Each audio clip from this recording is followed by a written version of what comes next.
Yeah, it's recording. My new Vietnam vet hat, Agent Orange hat. It's 50 years ago. It's like so long ago when I went in the, hi Red, hi. There's the famous Red with his lighted collar, his bell. I think he just went in a little puddle of water there. And we're out here. We're gonna take a walk so I get some exercise. 50 years ago, I went into Vietnam for the first tour of duty as a draftee who enlisted to avoid the infantry. I always felt like a bit of a coward for doing that. And I just recently looked it up, and I went out on June 25th up in Newark, New Jersey, took the oath like the rest of the guys, and the only guys got drafted. But since I'd signed a 3-year enlistment contract, we all stepped back or something. We took the oath, and then the other guys that were getting drafted, about half of them for a 2-year draft, they counted off 1 to 7, and number 7 was drafted to the Marines. Well, luckily, I think the Marines only had about a year left. I think they left, well, they left at the end of 1970, I think, but those guys were pretty shocked. But we were all scared of getting killed. And a guy had warned me. He was 500 pounds. He had a 4F coming back on the train from the Philadelphia center where we were sent to have our physicals. And he told me his friend had lost a leg after only 3 weeks in Nam. I kind of freaked out. So I signed up thinking of being supplied like some of us guys we thought was going to be like at work, doing supply stuff. But a couple months later, they were training us to kill people, like all Army soldiers. And we were shocked because we were 19 and stupid. I was like emotionally about 14. So, a lot of us were young, dumb, and stupid. Maybe a lot of other guys were smarter. They had military fathers or something. So anyway, recently I looked. So I took my oath of office on June 25th in Newark, New Jersey, 1969. And I recently looked at June 27th,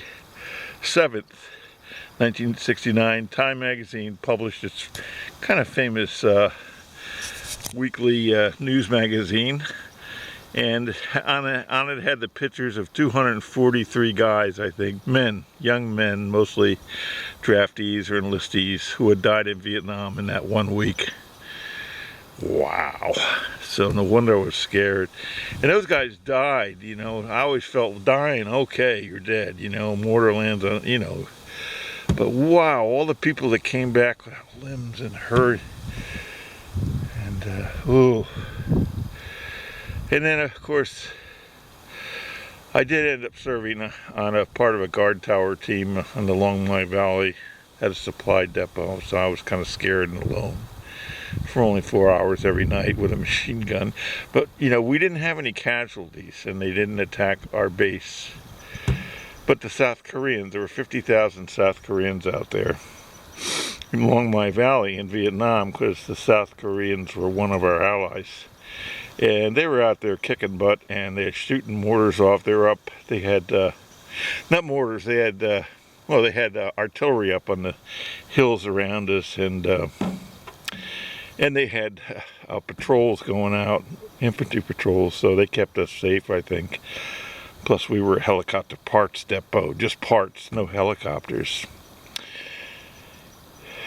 And I ran into the same problem my commanding officer had, and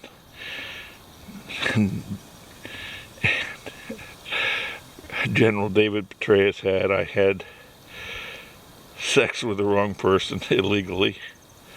The same person my commanding officer had had sex with.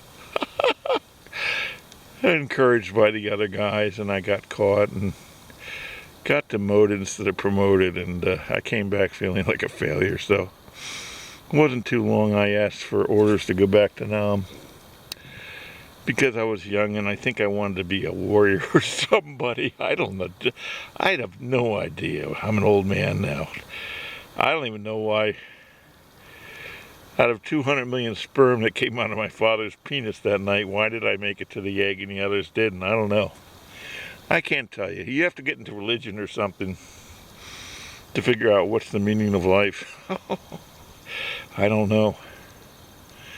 So I went back for the second tour. I called it the 101st Heroin Race Ride and Fragging Division, 101st Airborne Division, Fubai Airport, for 7 months, 71 to 72, and a grenade landed over my room, over in the next room to me at night, put a hole in the roof, but that was the CO's office because I was a mail clerk and I slept at the end of the orderly room, but I think it was aimed at me.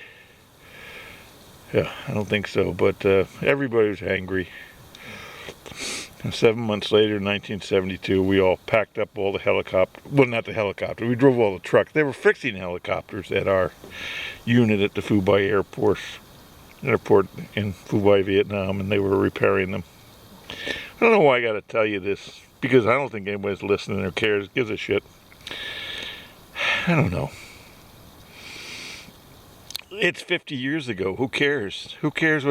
When I went into Vietnam in 1969, World War I was 50 years before that. Who gave a shit about World War I except a few historians and some old veterans that maybe marched in parades who had been there, but old guys in wheelchairs. But this stuff stays with you. If you hear those colonels, those female colonels, testify in Capitol Hill about the sexual harassment they had 20, 30 years ago, it stays with you.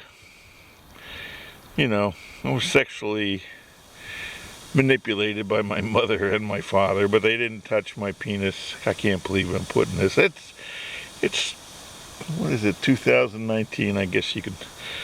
It was emotional incest, and then I went to Vietnam, and the first week I was there, they had, it was 19, it was Christmas Eve.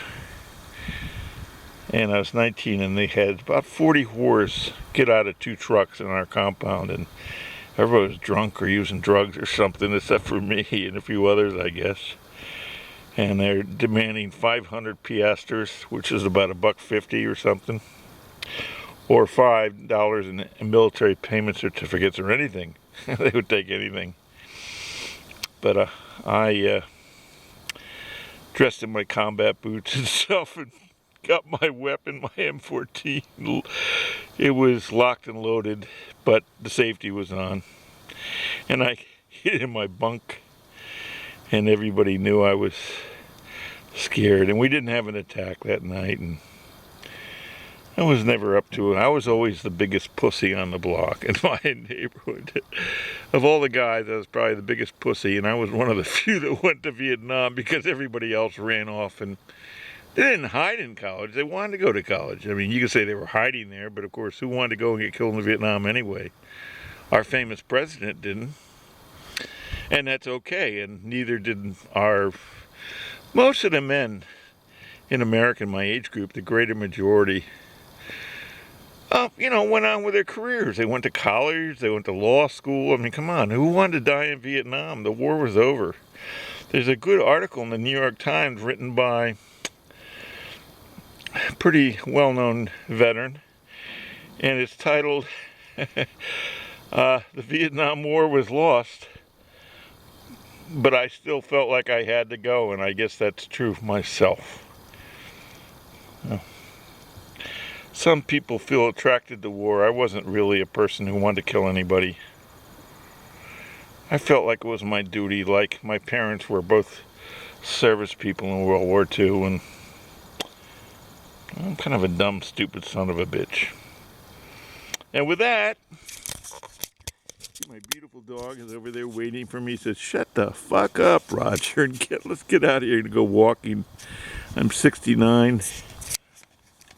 I have a wound on my leg that's not healing very well. And Roger, get going. Have a nice day. Peace. May you get to live to be 69, and may you have a long life and prosper. I don't know if I'm going to put this on the internet, but maybe I will. How do we turn it off?